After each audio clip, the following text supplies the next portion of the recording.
Day 2 of hostel breakfast సిరీస్కి అయితే మీకు స్వాగతం. ఎప్పటిలాగే ఈరోజు కూడా నేనైతే మార్నింగ్ లేచి ఫ్రెష్ అప్ అయిపోయి బ్రేక్ఫాస్ట్ కోసం అని చెప్పి గ్రౌండ్ ఫ్లోర్కి అయితే వెళ్తున్నాను. బట్ అప్పటికే టైం వచ్చేసి 10:30. అప్పటికే నాకు డౌట్ వచ్చింది, ఇప్పుడు వెళ్తాను కదా బ్రేక్ఫాస్ట్ ఉంటుందా లేదని చెప్పి. అదేంటో కొన్నిసార్లు 11:30 అయినా సరే బ్రేక్ఫాస్ట్ ఉంటూనే ఉంటుంది. కొన్నిసార్లు 10 o'clock అయిన వెంటనే బ్రేక్ఫాస్ట్ అంతా కూడా అయిపోతుంది. ఈరోజు నాకు జరిగింది కూడా అదే. నేను లేటుగా లేవడం వల్ల ఏంటో తెలియదు కానీ ఈరోజు అయితే 10:30కే బ్రేక్ఫాస్ట్ అయిపోయింది అనమాట. సరే ఆర్డర్ చేద్దాము అనుకునేటప్పటికి ఆర్డర్ చేస్తుంది ఎప్పటికి వస్తుందో ఇంకా తెలియదు కదా అని చెప్పి ఆర్డర్ అయితే పెట్టలేదు. ఇంకా బయటకు వెళ్ళి తెచ్చుకునే ఓపిక లేక ఆలోచిస్తుంటే అమ్మ పెట్టిన ఈ జంతికలు అయితే గుర్తొచ్చాయి. సరే ఈ జంతికల్ని ఎలాగో ఒకలా కంప్లీట్ చేయాలి కదా అని చెప్పి ఈరోజు బ్రేక్ఫాస్ట్లో అయితే ఇదే తీసుకున్నాను. నాకు మార్నింగే ఇంటి ఫుడ్ అది బ్రేక్ఫాస్ట్ కింద తిన్నాను కదా, చాలా బాగా అనిపించింది.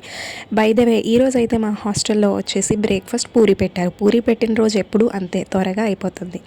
మీకు ఈరోజు ఏం పెట్టారో కమెంట్ చేయండి. అండ్ పూరి ఇలా మీకు ఎప్పుడైనా జరిగిందా? అలా జరిగినప్పుడు మీరేం చేశారో మీ ఎక్స్పీరియన్స్ని నాతో కమెంట్లో షేర్ చేసుకోండి.